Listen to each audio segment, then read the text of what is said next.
Coucou à vous, donc j'espère que vous allez bien. Nous sommes toujours donc le vendredi 17 novembre 2023 et finalement je me suis trompée de... Enfin bref, en fin de compte, c'est ce que je vais vous partager qui sera certainement en deux ou trois parties. Alors vous savez très bien que j'ai toujours été attirée, comment dire, tout ce qui était OVNI, etc. Puisque je vous ai dit ce que j'avais vu donc en région parisienne. À l'époque, j'avais 17 ou 18 ans, je crois que c'était 17 ans. Et c'est toujours ancré en moi. Donc là, nous allons, ils vont échanger. Et ça nous parle de crash d'OVNI, donc mythe ou réalité. Donc il y a un invité. J'ai écouté un petit peu, alors au début on parle de certaines choses qui ne m'intéressent pas trop, mais après ça devient plus intéressant. Voilà, on parle de Roswell, etc. Vous connaissez un petit peu l'histoire. Et j'ai trouvé que c'était très intéressant. Donc ceux qui aiment bien ceci, eh bien je vous invite donc à écouter et non pas à visionner. Et écouter également. Donc Cathy à la buse, hein. Encore un petit capoute, voilà. Pour finir la journée, donc c'est vrai que je me suis aperçue que j'ai moins de vues, j'ai moins de commentaires, c'est pas grave, je continue quand même. Il n'y a pas de problème puisque je vous avais dit que je serais là moins souvent. Je sais d'où ça vient, mais c'est pas grave, je continue quand même, hein. Je continue mon petit bout de chemin. Et puis de toute façon, après, je serai encore certainement occupée aussi. Donc là, j'ai le temps, hein, c'est vendredi soir, bientôt le soir, puisque nous sommes en fin de journée. Donc je vous fais écouter, donc le titre c'est Crash d'OVNI, mythe ou réalité. Voilà, donc je vous souhaite une bonne écoute. À tout à l'heure. Pourquoi on a prévu cette émission, les Nuriens? Parce que vous savez que ces dernières semaines, derniers mois, je vais y arriver, il y a une actualité ufologique assez chargée avec notamment ce processus de divulgation qui semble en cours du côté américain, nord-américain, avec ces fameuses auditions au Congrès en juillet. Et dans ces auditions du Congrès, si vous vous souvenez bien, il est question, d'après David Grush, d'ovnis récupérés, de matériel technologique, voire d'entités non humaines. Et qui dit matériel récupéré dit forcément des ovnis qui se seraient crashés sur notre belle planète bleue. Donc je me suis dit, on va essayer de refaire un petit tour sur les histoires d'ovnis crashés pour voir si tout ceci pourrait être crédible. Et qui de mieux placé que notre cher ami Franck Morin, véritable encyclopédie de l'ufologie, pour venir nous faire un dossier sur ce sujet-là ce soir. On se retrouve, c'est tout de suite en direct. À la TV. Bonsoir Guillaume, bonsoir à toutes et toutes. Et c'est un plaisir de vous retrouver, surtout pour un dossier aussi brûlant que celui qu'on va voir ce soir. Ouais, exactement. Ça, on touche vraiment à l'actualité ufologique avec un éclairage qui nous semblait important, qu'on en a discuté tous les deux pour savoir quel serait le thème de la prochaine émission qu'on ferait ensemble sur Nurea. C'est celle-là qui a semblé être une évidence au vu de l'actualité et des révélations notamment de David Grush, et on va avoir l'occasion d'y revenir. Donc un grand merci de nous rejoindre pour cette émission qui est à 20e apparition sur Nurea TV, 20 déjà, Oui. fidèle parmi les fidèles et présent sur notre antenne depuis le début de Nurea TV. Donc je tenais déjà à te dire un immense merci pour tout le travail que tu nous apportes et toutes les informations que tu partages avec les Nuréens depuis déjà 8 ans. Je voulais signaler aussi qu'il y a du beau monde ce soir sur le chat, parce que je vois qu'il y a notre ami Stéphane Royer qui est là. Il y a aussi Jean-Louis Lagneau que j'ai accueilli il y a à peine une semaine sur notre antenne, et qui nous a proposé un super sujet sur l'ufologie et sur un témoignage d'abduction. Donc je les salue, et puis je salue aussi tous les Nuréens qui sont là, et merci aussi à Ring X06X pour son soutien. J'en profite, un grand merci pour ta fidélité.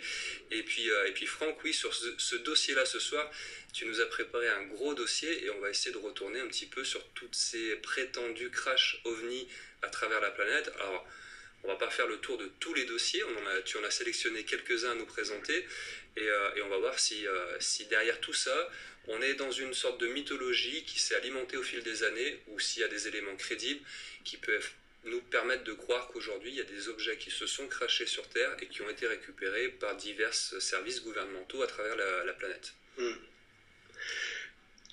D'abord, merci à toutes les Nuréennes et Nuréens pour toutes ces émissions qu'on a animées ensemble depuis 2016.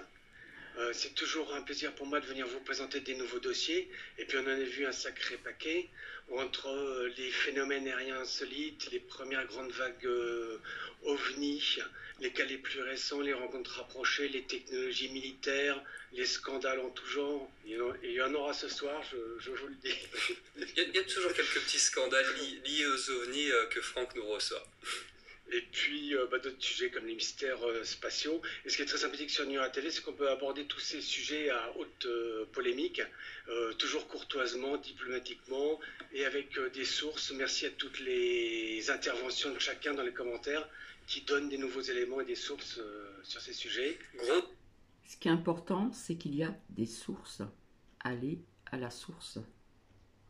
Travail collectif sur Nura TV. On l'a vu récemment avec le cas d'une photo d'un prétendu extraterrestre. Ça a été débunké en moins d'une semaine par les Nuréens. Donc ouais, gros travail collectif et merci à tous. Okay.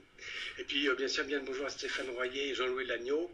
On a un point commun en ce moment avec tous les ufologues de France, c'est qu'on est surbooké, on est complètement débordé avec toute l'information qui arrive et qui est parfois piégeuse parce qu'on a des véritables informations sérieuses, des informations de pilotes par exemple, et puis des canulars qui viennent ressurgir, des dossiers de désinformation aussi, on en verra quelques instants. Donc en plus, on est non seulement débordé, mais il faut être vigilant à tous les instants. Il faut savoir prendre beaucoup de recul en ufologie. Des fois, on a même tendance à s'enflammer sur des dossiers, puis voir qu'il y a des éléments un peu bancal. Je sais pas si bancal, ouais, bon, oui. Pas les bocaux, les bocales, mais pas bancal. En tout cas, il y a des éléments qui sont pas forcément très concluants sur certains dossiers. Il faut savoir, encore une fois, prendre énormément de recul et essayer de faire preuve de discernement. Après, chacun a les idées qui sont les siennes. Nous respectons tout cela sur Nurea TV. J'ai oublié de vous dire aussi, puisque je le dis assez souvent, je vous disais tout le temps, vous prenez ce qui résonne en vous, tout simplement. Voilà, et pour revenir sur le sujet qui nous anime ce soir, on n'a pas choisi le plus facile.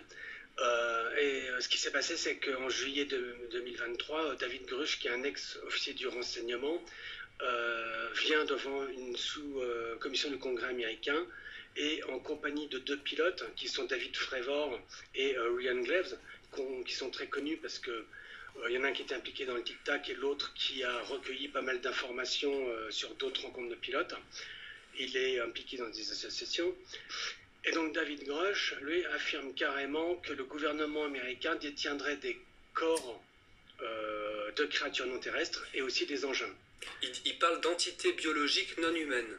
Ah oui, j'utilise le terme non humain. J'ai envie de dire, ça laisse quand même un spectre assez large de spéculation. Un microbe, c'est une entité biologique. Oui, et effectivement, il peut faire allusion à des variantes de l'hypothèse extraterrestre classique où on pourrait avoir affaire à d'autres formes d'intelligence. Alors, toutes les spéculations sont ouvertes, mais il y a les égrégores, les déités, peut-être les intelligences artificielles. Oui, mais là, on n'est pas dans des entités biologiques. Ah oui, c'est vrai. Mais je trouve qu'avec cette appellation, moi, il a suscité ma curiosité, David Grusch. Tout de suite, on a tous pensé petit gris, et je pense que c'est une hypothèse très plausible dans son discours. Mais entité biologique, je trouve que ça ménage un suspense qui est difficilement tenable. On veut voir un corps, j'ai envie de dire, on veut pas voir un cadavre. Mais bon, ça nous ferait quand même plaisir de voir s'il y a des vraies entités de type humanoïde, ou en tout cas avec une sorte de matérialité concrète et qui sont en possession de ces agences. Et il en rajoute, il monte la barre, parce qu'il dit qu'il n'y en aurait pas qu'un, mais je me souviens plus du chiffre, peut-être une demi-douzaine, voire une dizaine. Ouais. Intact ou non intact. Là, c'est un autobus de petits gris qui s'est crashé sur Terre. Enfin, on peut imaginer aussi plusieurs crashs et plusieurs sites de récupération, mais on va en parler ce soir, c'est justement le sujet de notre émission. Alors, évidemment, c'est un énorme pavé dans la mare, parce que d'un autre côté, le gouvernement américain est quasiment directement accusé, parce que le gouvernement américain a toujours plus ou moins nié l'existence du phénomène OVNI. Depuis 2017, il admet par le biais de son bureau d'études que c'est une réalité, mais il répète très souvent qu'il n'a aucune preuve que c'est extraterrestre. Et là, David Grusch vient nous dire que peut-être depuis l'époque de Magenta, du cas de Magenta en Italie en 1933, on détiendrait ce genre de choses. C'est-à-dire depuis 80 ans, on nous raconterait des histoires, mais en plus ça serait un mensonge beaucoup plus élevé qu'on pourrait imaginer, puisqu'il y aurait carrément récupération. Ouais. Alors, quand on est face à des cas comme ça, bon, on peut parler des enjeux. Alors déjà, quand on a une telle opposition entre deux personnes, sur un sujet comme ça, il ne peut pas y avoir de position médiane. C'est oui ou non, il y a eu des crashs extraterrestres. On ne peut pas avoir, oui, il y a un demi-crash extraterrestre, demi-crash humain, c'est pas possible. Je suis assez d'accord, je te rejoins. Le deuxième point, c'est qu'on s'orienterait vers une HET1, donc, versus d'autres hypothèses comme des entités immatérielles. C'est juste une remarque. Et puis après, si c'est vrai, on se demande quelle est la suite de l'histoire. Parce que s'il y a des cadavres, des engins qui ont été récupérés, que sauraient les États-Unis sur la provenance de ces extraterrestres, l'ancienneté de leur visite, leur motivation, leurs intentions? Y a-t-il eu de la rétro-ingénierie vraiment aboutie? C'est-à-dire qu'on a vraiment reconstitué des engins? Y a-t-il des contacts, des voyages secrets dans l'espace, voire de la collaboration, puisque c'est aussi des théories qui circulent. Et peut-être même plus loin, au niveau des enjeux, il y a les autorités religieuses, parce que M. Grosch dit que le Vatican aurait participé à l'exfiltration du cas de Magenta en 1933. Alors voilà un peu pour les enjeux, ils sont énormes, et bien sûr on va demander des preuves. Alors, on peut regarder déjà un peu, quand on a deux personnes comme ça qui ont des points de vue radicalement opposés, c'est de vérifier la crédibilité de chacune. Alors on va regarder à peu près le profil de David Grosch. Comme il y a déjà une émission qui avait été faite avec Fabrice Bonvin dessus, je ne vais pas trop m'attarder sur le profil du personnage, juste préciser qu'il a des fonctions quand même très importantes. Il encadre, bon, ça se voit dans son CV, son background qui est vérifiable, et des petites remarques là où il a travaillé, parce qu'il a travaillé pour ce qu'on appelle la NGA, donc c'est une agence nationale de renseignement géospatial, qui fait de l'imagerie satellite et qui est rattachée au renseignement. Et la deuxième, qui est la NRO, donc National Reconnaissance Office, là on va encore plus loin puisque c'est le programme de satellite espion du gouvernement américain, qui a déjà commencé dès le début de la conquête spatiale. Dès 1960, il y a des satellites espions, après c'était le programme Corona, qui étaient envoyés dans l'espace pour filmer notamment la Russie, et ça a progressé au fur et à mesure du temps. Et ce que je signale par là, c'est qu'il travaille vraiment au cœur d'un système qui est apte à recueillir des informations très précises, notamment de l'imagerie satellite, haute précision, parce que ça a toujours été le cas dès le départ, mais en plus qui est chargé de faire de l'espionnage, et même de coordonner, la NRO doit coordonner les informations sur les engins espions pour d'autres agences. Donc s'il avait vraiment eu accès à des documents, là il est au cœur du meilleur système qui pouvait les récupérer.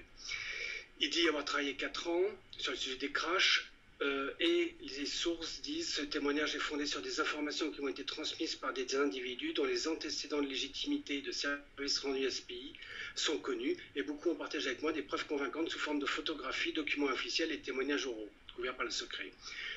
Là, on a un autre point intéressant, c'est-à-dire que contrairement à d'autres personnages un peu douteux qu'on avait connus comme Bob Lazar, lui, on ne pouvait pas vérifier son CV, on avait des doutes, on ne pouvait pas vérifier ses informations. Là, à notre niveau, on ne peut pas vérifier les 40 témoignages dont parle Grush, parce qu'il faudrait qu'on contacte le Congrès, qu'il nous autorise à les rencontrer, ce qui va pas être possible à mon avis.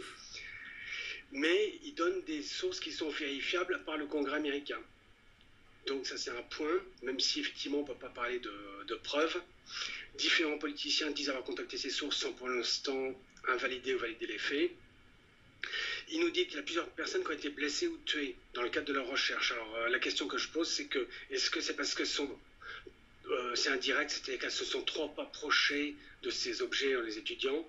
Effectivement, dans l'histoire de l'ufologie, on a des enquêteurs qui avaient recueilli, comme Joël Ménard, une liste, par exemple, de 200 personnes qui avaient été blessées à l'approche d'OVNI, souvent par des irradiations, des brûlures et autres. On a le cas Schlandrum, le cas Michala, comme 67 au Canada et d'autres. Et la deuxième hypothèse, c'est que c'était des personnes qui ont été blessées ou tuées parce qu'elles s'approchaient trop près de la vérité, et dans ce cas-là, elles auraient été attaquées par des services de renseignement, des militaires. Ce qui semble être le cas pour lui. En tout cas, lui est victime de menaces et d'intimidation de son côté aussi. Voilà. Alors on va aborder le sujet des menaces et intimidations. Concernant des personnes réellement blessées ou tuées, il y avait toujours eu des légendes, des rumeurs comme James Forrestal, 1949, qui s'est étrangement suicidé du haut d'un hôpital. On l'a aidé. Oui, il y a des doutes. Il y a même un manuel de la CIA qui dit comment faire tomber quelqu'un d'un immeuble. D'accord. Bon, je ne sais pas qu'il y avait une méthode spécifique. Mais... Bon, mais... donc tout ça, c'est des rumeurs. Par contre, les pressions, intimidations et menaces, ça, on va traiter le sujet d'un peu plus près. Et après, bon, mais il dit qu'il ne peut pas en dire plus, sauf en audience privée. Alors tout ça, par exemple, ça a été traduit par le média qui s'appelle UAPechek News.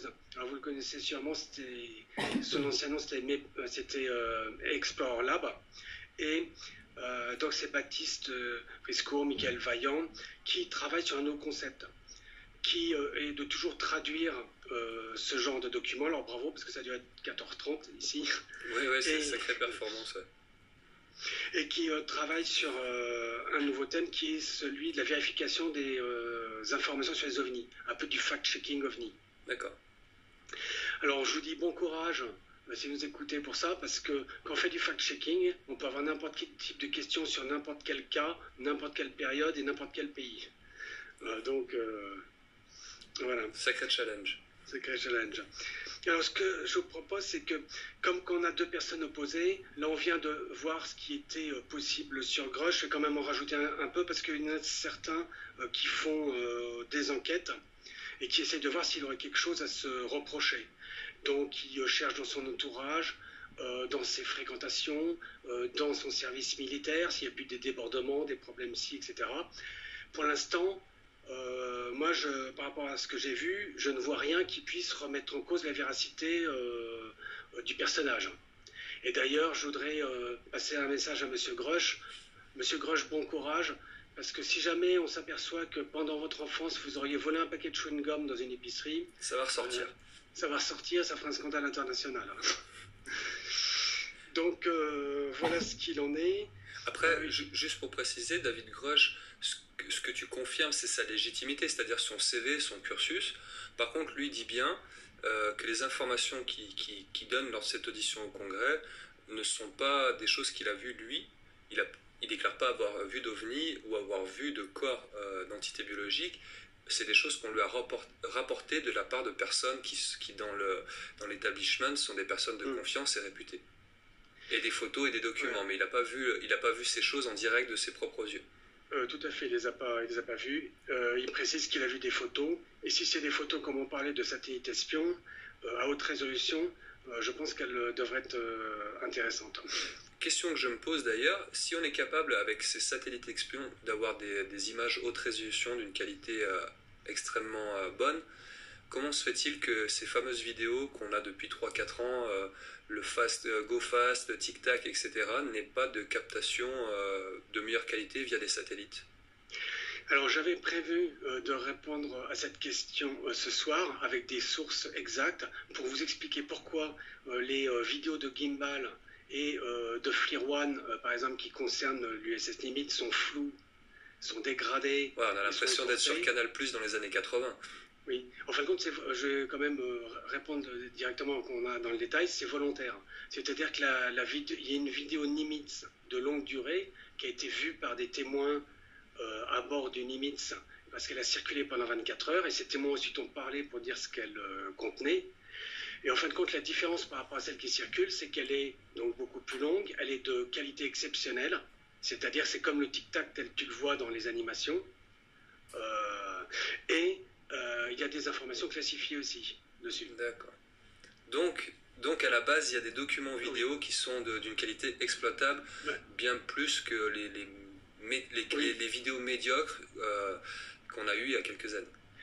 Oui, tout à fait. En parlant de vidéos de haute qualité, de vidéos satellites, je vais vous donner les sources où on peut les trouver ce soir. Enfin, quel cas ça concerne et où on peut les trouver. D'accord.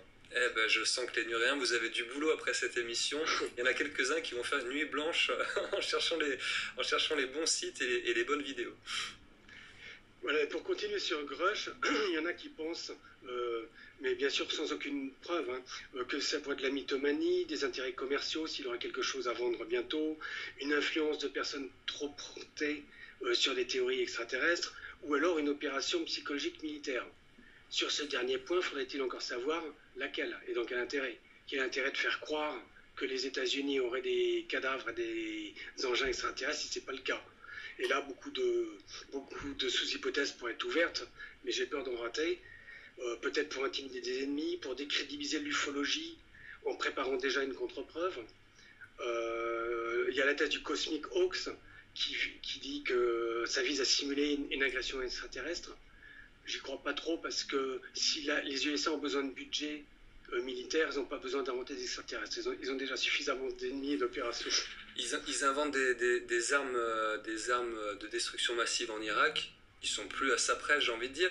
Alors par contre, sur les motifs, c'est vrai que depuis que ces informations ont été divulguées là, en juillet sur divers médias, dont le nôtre, je vois beaucoup dans les commentaires un mot qui revient, une expression, le fameux projet Bluebeam.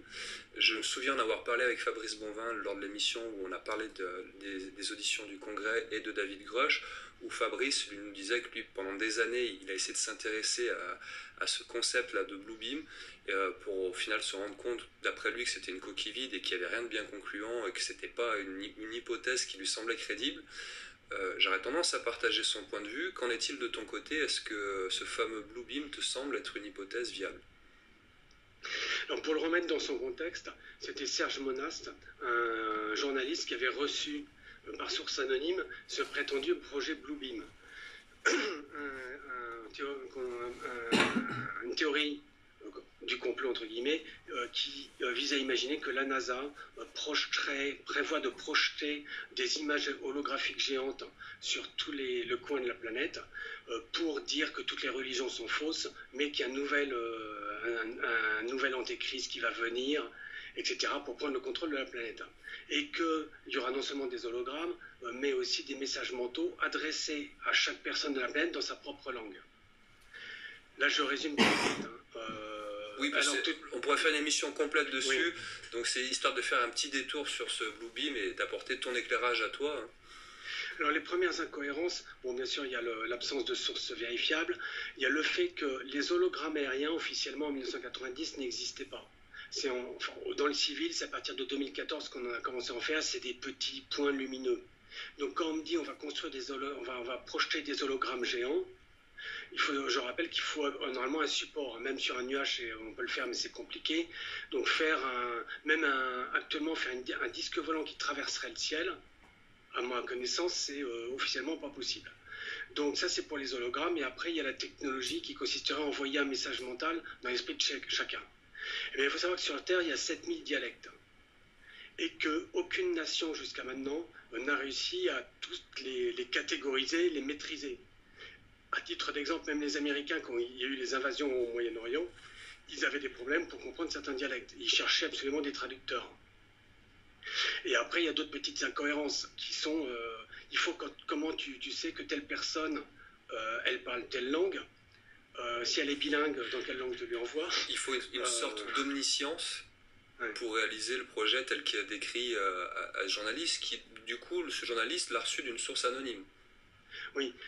En fin de compte, Serge Monast, il en recevait beaucoup des comme ça. Il y a les armes silencieuses, il y a d'autres projets qui sont plus ou moins bancals ou invérifiables. Mais enfin, en tout cas, pour le Bluebeam, c'est vrai que la NASA s'est bien fait ennuyer parce que lors de sa dernière conférence, il y avait un chat. Et dans le chat, il y avait des gars qui étaient tout le temps Bluebeam, Bluebeam, Bluebeam, comme ça, pour faire du flou, du trolling.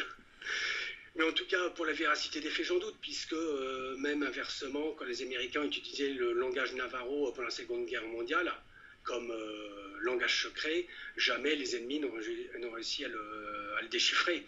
Je pense que de nos jours, une intelligence artificielle permettrait de traduire peut-être tous les dialectes au monde, mais bon courage, rien que pour essayer de parler correctement. Quoi. Oui, je parlais d'omniscience, peut-être que l'IA peut atteindre une forme d'omniscience. Mais on reparlera de la NASA et de quelques choses troublantes à son sujet. Moi, je note de ce que tu nous as dit quand même, qui me semble être un élément important, c'est une source anonyme. Et comme beaucoup de théories du complot, ça ne veut pas dire qu'il n'y a pas de complot sur cette planète, Souvent, quand ça part de choses anonymes, moi j'ai tendance à me méfier. J'aime bien savoir qui est l'auteur de tel ou tel message et de telle information. Donc, ça, c'est un élément qui me semble important à prendre en compte. Je te laisse poursuivre. Donc, on avait dit qu'on étudiait la crédibilité des deux personnages. Pour l'instant, Monsieur Grush, je le mettrai à statu quo, parce qu'on ne peut pas ni affirmer ses sources, enfin ni affirmer ses affirmations, ni les invalider. Je dirais quand même un petit bonus quand même, parce qu'il a bien exercé des fonctions dans des services qui sont aptes à récupérer de l'imagerie satellite, et que pour l'instant il n'a pas été déstabilisé par les recherches à charge. Ceux qui font des recherches à charge, très bien, vous faites bien, parce qu'il faut être circonspect dans ces affaires avec tout ce qui traîne dans des informations, mais pour l'instant, donc on reste là. Alors maintenant, ce que je propose, c'est d'aller vérifier la crédibilité du deuxième acteur, qui est la défense américaine, et on va le faire en deux phases, de 1947 à 2017, assez rapidement, et puis depuis 2017. Alors, dès la première vague d'OVNI, c'est-à-dire en 1947, pendant la période de l'été, sur le continent américain, des milliers de témoins disent avoir observé des disques et des sphères volants, qui avaient pour caractéristique d'être à basse altitude, de couleur aluminium, réfléchissant la lumière, et étant capable de voler à des vitesses extraordinaires pour l'époque, c'est-à-dire 2 à 4 000 km/h pour les pilotes qui les ont vus, versus un record de 1000 km/h pour les avions officiels. Et à l'issue, on s'est aperçu qu'il y avait de très bons signes de crédibilité, c'est-à-dire qu'il y avait des couples, des groupes, des foules, même jusqu'à 200 personnes qui avaient vu ces objets, des ingénieurs, des pilotes comme Kenneth Arnold, Emil J. Smith, des militaires, des professionnels de l'aérospatiale. Et on attendait donc à l'époque la conclusion de l'armée. Et c'est en début juillet 1947 que l'AF, qui est l'ancêtre de l'US Air Force, va publier par son propre parole sa conclusion. Sa conclusion est de dire: les soucoupes volantes sont des phénomènes psychologiques ou météorologiques. Alors parmi toutes les explications qu'il peut avoir, elle a juste donné les deux plus mauvaises et les deux plus incrédibles. Parce que ça peut pas être un phénomène psychologique, parce que ceux qui ont argumenté dessus, les théoriciens psychosociaux, disaient que c'était des films de science-fiction. C'est pas possible, puisque c'est à partir de l'année 1950 que les premiers films et des soucoupes sont sortis. Ils ont dit que c'était les craintes de la guerre froide et de la guerre atomique. Ceux-là ont été désavoués par leurs confrères, qui leur ont dit c'est pas parce qu'il y a un risque d'explosion nucléaire que les gens vont spontanément aller parler de disques volants dans les commissariats. Et après, les phénomènes météorologiques, je ne connais aucun phénomène météorologique qui peut aller à 4000 km/h, qui est de la forme d'une soucoupe couleur grise, et qui est capable de faire des virages angle droit, des vols stationnaires et des accélérations fulgurantes, parce qu'à l'époque, il y avait déjà ces caractéristiques-là. Donc déjà, un gros doute sur la première position des autorités américaines, militaires, sur ce sujet en 1947. Et on peut passer au deuxième document, où là, concernant donc ces autorités, il y a tellement de scandales, je vous en avais promis ce soir, qu'on ne peut pas tous les lister, on est obligé de les casser par catégorie. Explications fumeuses, déni, rapports contradictoires, biaisés orientés, désinformations réductrices ou amplifiantes, cover-up, stigma, intimidation de pilotes et de témoins, menaces juridiques, etc. Là, on était avec les explications fumeuses. Eh bien, je vous ai mis deux exemples bien connus. Je ne m'attarde pas trop parce qu'on les avait déjà vus, mais il y avait les Lumières de Lubbock, où un groupe de scientifiques universitaires observe des groupes de lumière comme ça en V aller extrêmement vite. Ils estiment une vitesse supersonique à plus de 3000 km/h. Et Carl Hart Jr., qui est un étudiant et amateur photographique, prend 6 clichés dans celui-ci, 5 je crois d'ailleurs, et il va les montrer à l'US Air Force, et on lui dit que c'était des canards. Alors le bon sens nous indique qu'ils n'ont pas à faire des canards, puisque ce sont des disques lumineux, que les canards volent parfois en V, mais les formations ne sont pas parfaitement alignées comme ça, c'est assez désordonné, alors que là on voit que les objets sont tous par paire de deux. Les ornithologues sont montés au créneau pour dire que ce n'était pas possible en raison de migration, de réflexion à la lumière, etc. Et bien d'autres choses. Il y a aussi un scientifique qui avait... Voilà. Ça va faire presque 30 minutes, donc la suite tout de suite après. Voilà. Donc je trouve que c'est quand même intéressant. Bien sûr, il faut être attiré par ce style ce genre de sujet. Voilà. Donc la suite tout de suite après.